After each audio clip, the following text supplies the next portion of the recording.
Jaunava.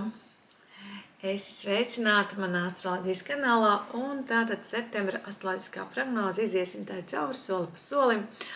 Izanalizēsim visus aspektus, kuri iedos mums informāciju, kā labāk rīkoties, ko darīt.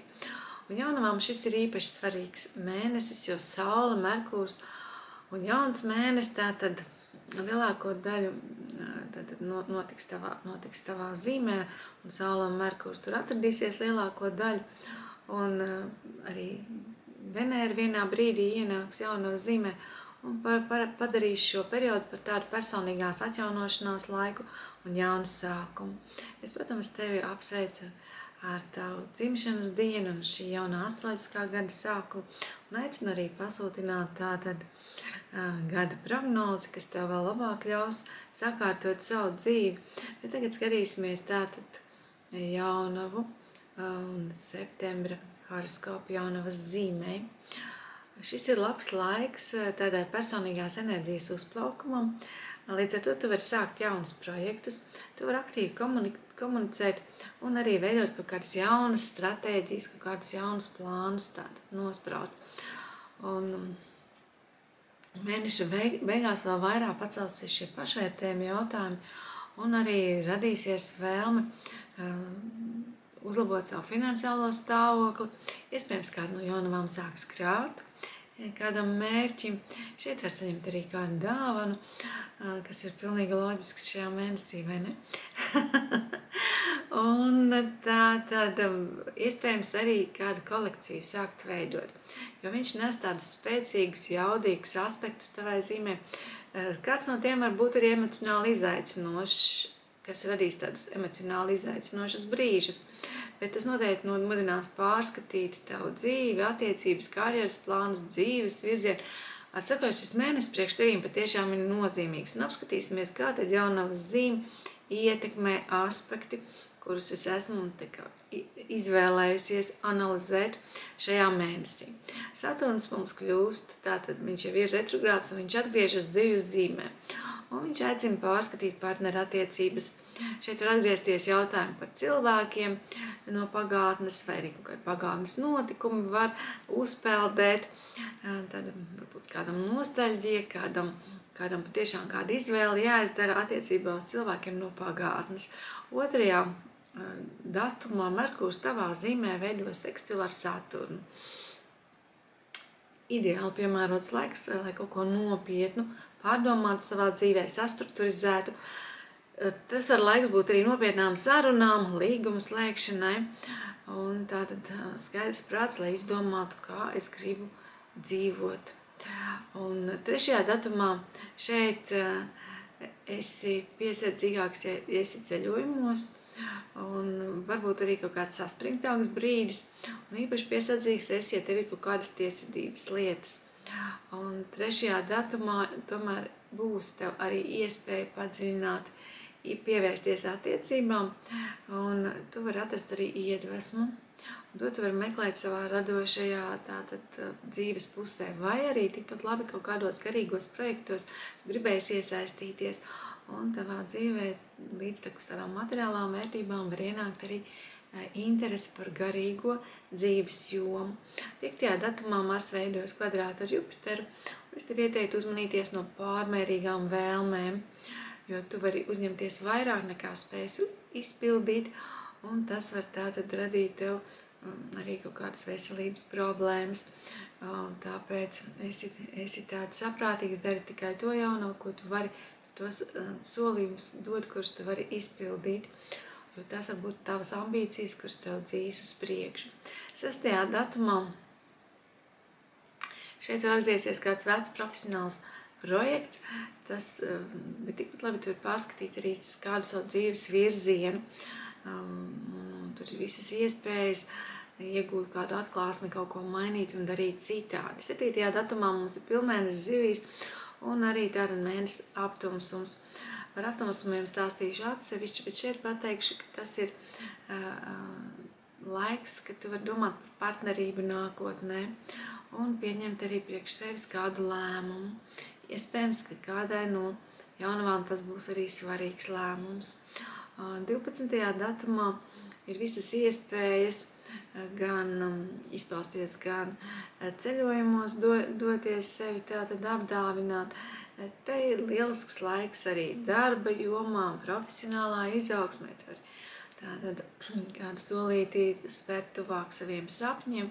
Iespējams, ka kāda no jaunām vēlēsies arī tātad iegūt jaunu zināšanas, arī tam šeit tiek dota zaļā gaisma. Tātad izmanto šo laiku, lai tātad šo iedvesmu un enerģiju, kas nāk no kosmosa, izmantotu savas dzīves uzlabošanai. 13. datumā šis ir vēl ar vienu turpinās tāds ļoti spēcīgs periods ideju realizācijai. Tu vari, īpaši veiksmīgs laiks tiem, kuriem publiski jāuzstājās, vari parakstīt līgumus. Arī tam šis laiks ir piemērots. 16. datumā tev ir lieliska iespēja tātad uzlabot attiecības ar kolēģiem un arī ar partneri, jo Venēras sekstils ar Marsu, tāpat kā citām zīmēm, dos tādu pievilcību un labu sapratni starp sievietēm un vīriešiem, un attiecībās ienāks arī harmonija.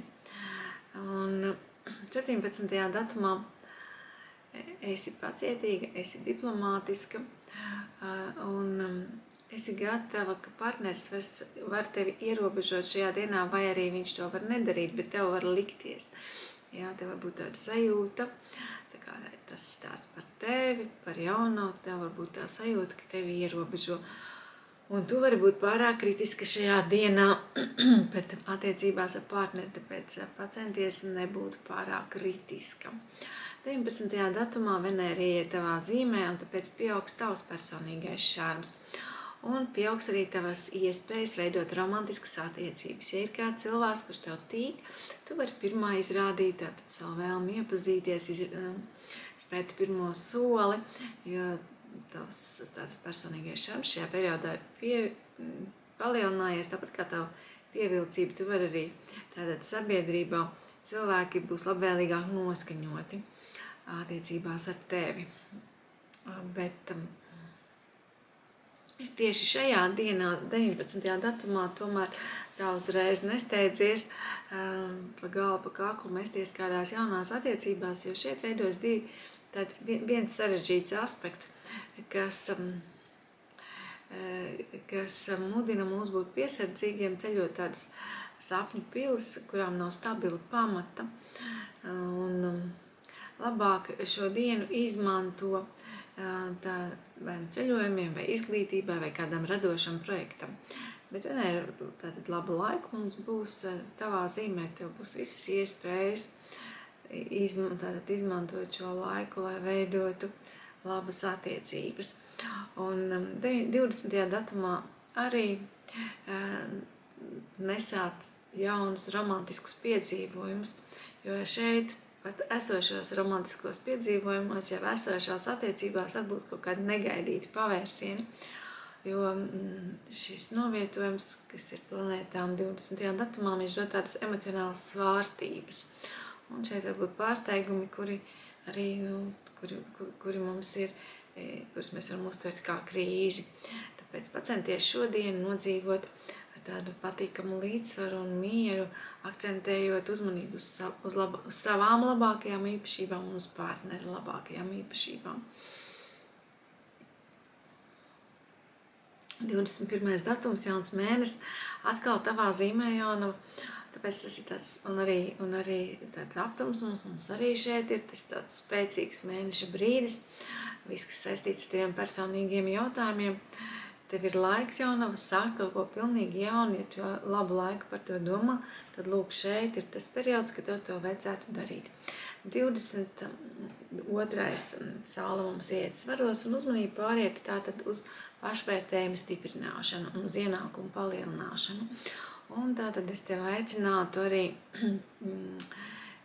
doties ceļojumos, tu arī šajā laikā vari tādos tātad diskusijas dažādas, piedalīties diskusijās un kārtot arī dokumentus veiksmīgi. Un 21. 23. datums šeit iespējams kaut kādas neskaidrības gan partneru attiecībās, gan saistībā ar finansēm tavām, jo galvenais šeit saglabāt to realitātes sajūtu. Var jau būt, ka tev viņa ir tāda ļoti izteikta, bet tev var likties, ka tie partneri, kas ir tev pretī, ka viņi nav stabili, ka viņi nav uzticami. Tāda sajūta arī tev var pārņemt.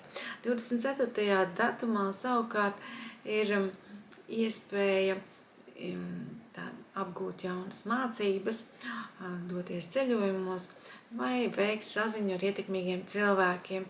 Bet esi piesardzīga jaunava, jo tomēr kaut kādas varas spēles, kaut kāda spriedze šeit var arī būt klātesoša. Es tev ieteicu šo mēnesi izmantot, jo galvenās tēmas, kas šajā mēnesī mums ir aktuāls, tas ir personīgais restarts. Tev ir iespēja iedot tādu jaunu grūdienu savai personībai, savai dzīvē. Es tev ieteicu tātad nospraust jaunus mērķus un tādu patīkamu līdzsvaru izveidot ar cilvēkiem, kas ir tev pretī. Izmanto jauno mēnesi noteikti, jo tas ir tavā zīmē. Šeit ir lieliski iespēja ielikt tādu pamatu jaunam dzīves posmam. Un vismaz mēnesim, bet tā kā mums šeit ir arī aptumsums, tad tas var būt arī pusgads. Esi gatava gan emocionāliem, gan arī tādiem profesionāliem pavērsieniem savā dzīvē. Ielaid iekšā jauno, lai tev viss veicās. Atā, visu labu!